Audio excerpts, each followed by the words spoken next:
TV kantor gua akhirnya rusak ya. Layarnya nggak mau nyala, tapi audionya tetap bunyi. Kan aneh gitu ya. Nah, jadinya di sini anak-anak kantor tuh ya bete gitu. Mau nonton udah nggak bisa, ya ujung-ujungnya balik lagi nonton ke handphonenya masing-masing. Jadinya kita cari TV baru yang udah kita temuin di sini. Ini adalah Xiaomi TV A Pro 55. Dan apakah TV ini bisa menyelamatkan anak-anak dari kebosanan yang udah berkepanjangan ini?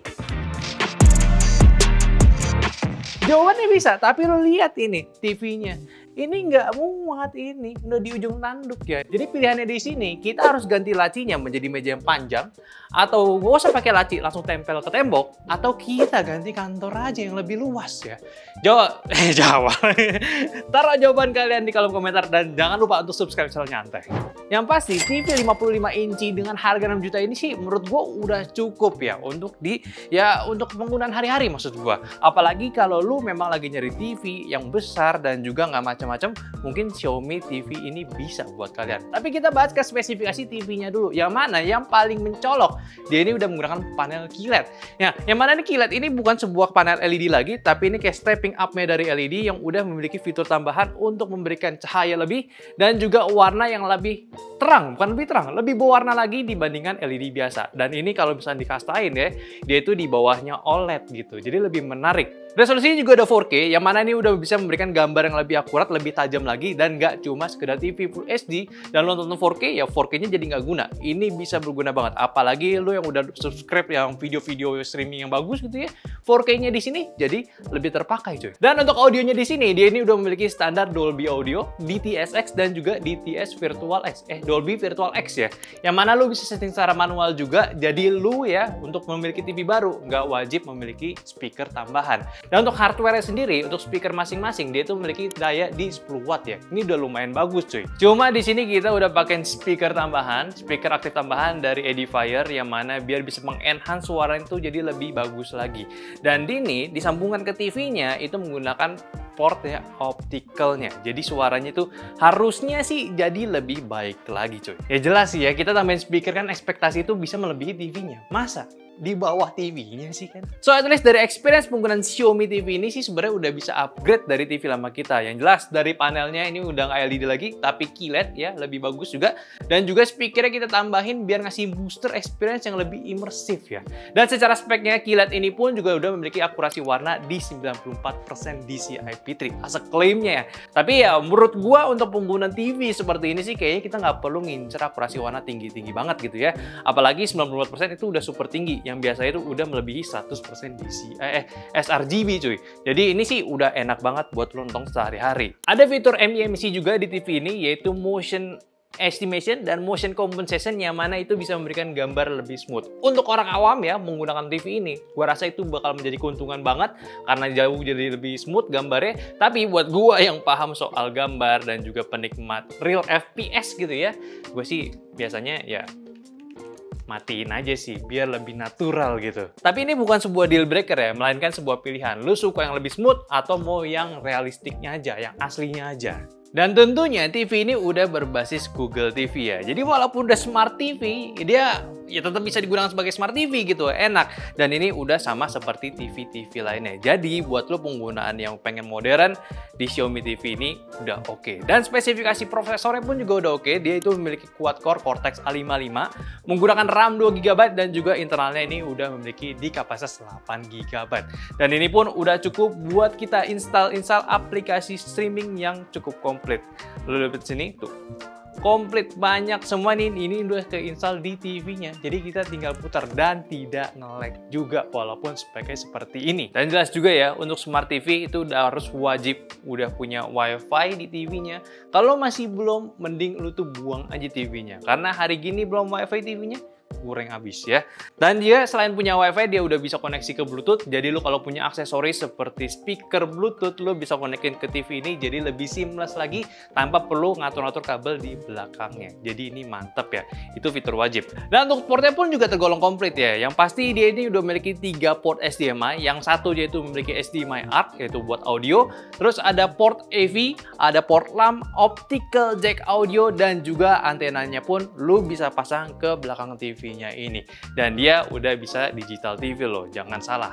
Di TV ini juga ada fitur namanya Smart Home Control Hub-nya juga, yang mana lu bisa mengatur lagi IoT Xiaomi yang lu punya, jadi langsung dari TV-nya ini. Caranya simpel, ketika lu udah punya aplikasi Mi Home di handphone lu, dan lu konekin dengan akun yang sama ke TV-nya ini, lu bisa memiliki pilihan untuk pengaturan IoT-nya. Seperti kalau misalnya di demo kemarin, itu bisa CCTV, lu bisa ngeliat langsung dari TV ini, terus lu bisa ngatur si vacuum cleaner dari Xiaomi lu, terus juga yang ya IoT si Xiaomi itu udah bisa langsung tersinkronisasi dari si TV-nya ini. Yang mana ini simple banget, jadi lu sambil nonton bisa langsung melakukan pekerjaan yang lainnya melalui TV-nya ini langsung. Keren sih. Cuman kita nggak punya gitu di device IoT Xiaomi gitu untuk kita tes langsung di tempat kita. Ada sih si vacuum cleaner, cuman kita belum konekin ke handphone kita sih. Dan secara overall kita menggunakan TV yang satu ini sebenarnya udah cukup memuaskan. Dari penggunaan untuk sehari-hari seperti kita install aplikasi, login aplikasi streaming tuh juga nggak ada yang bikin sebel, yang gagal loginan ini tidak ada. Kita udah install banyak aplikasi di sini, udah kita putar juga langsung lancar semua. Kayak lu udah bisa nonton Netflix, Prime, terus Disney Plus, terus juga ada Crunchyroll juga. Ini udah kita coba di sini, itu bagus. Dan juga resolusinya pun yang surprising nih, gua kira tadinya 4K itu cuma sekedar upscaling, ternyata enggak juga. Masih bisa dikatakan 4K yang udah cukup tajam lah, bagus ini. Paling beberapa hal yang mesti kalian tahu di sini, yang menurut gua itu bisa menjadi consider kalian itu beli atau tidak, yaitu di bagian customisasi dari si Xiaomi sendiri. Karena menurut gua TV si Xiaomi ini masih terlihat cukup vanilla lah, terlalu Google TV banget tanpa ada customisasinya langsung dari si Xiaomi-nya sendiri. Kayak beberapa yang udah pernah kita coba, dia ada beberapa setting shortcut, di Xiaomi ini belum ada. Tapi tidak apa-apa, untuk orang-orang awam seperti ya orang tua lo atau lo sendiri yang tidak into terhadap monitor ataupun TV, lo bisa menggunakan TV ini secara simple. Dan sebagai TV konvensional, TV biasa untuk kita nontonnya acara-acara lokal gitu ya, di TV ini si Xiaomi pun juga udah bisa. Simple juga kayak TV-TV lainnya, yang penting kalian colok antenanya ke bagian belakang dan lu tinggal cari channel-channelnya. Dan ini juga udah ready digital, jadi lu nggak perlu pakai decoder DVB lagi lah.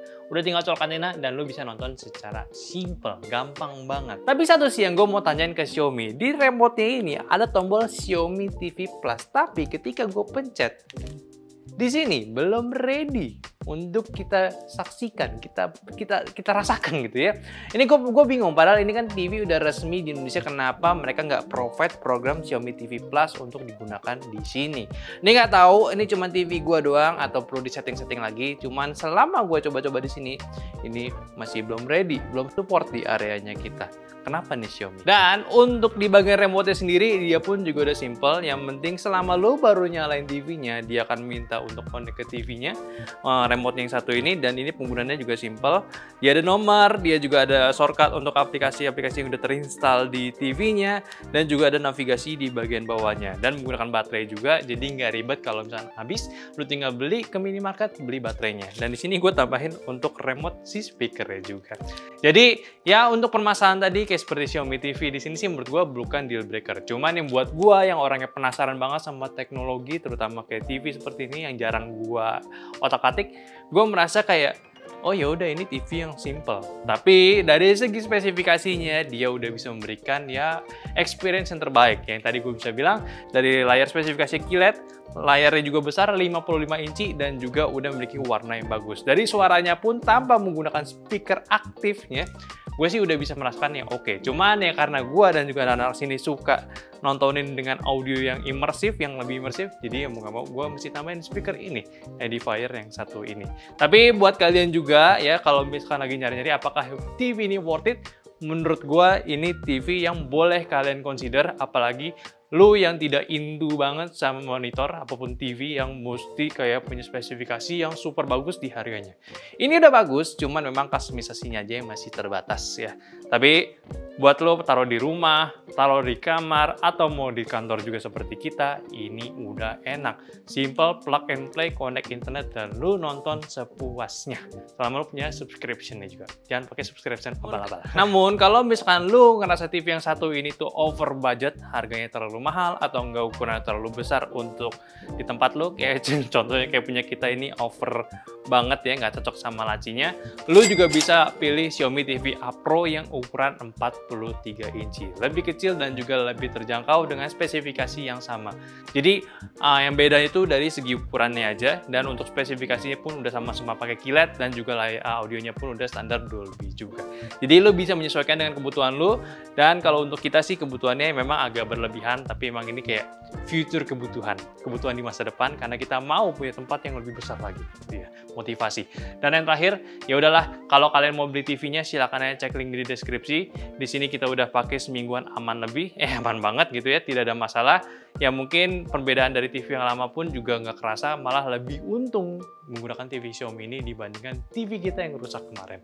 Jadi silakan kalian komentar, siapa tahu kalau kamu udah punya TV-nya Xiaomi ya, sharing aja pengalamannya. Mungkin ada yang salah juga dari gue juga, atau lo mau nanya-nanya soal TV sebelum beli, ya silakan aja tanya-tanya, dan kita obrolin semuanya di kolom komentar. Jadi like videonya kalau kalian suka, subscribe channel Nyantai kalau kalian suka, dan kalau mau beli cek deskripsi. Ingat sekali lagi, kalau mau beli lewat deskripsi, karena kita dapat duit dari situ affiliate-nya. Ini kita nggak dapat duit ya, kita beli ya. Dan ya udahlah, jangan lupa untuk follow semua sosial media kita, ada di Instagram, TikTok, Facebook, Discord, yang semua linknya di deskripsi. Dan sampai jumpa di video nyantai selanjutnya. Bye bye.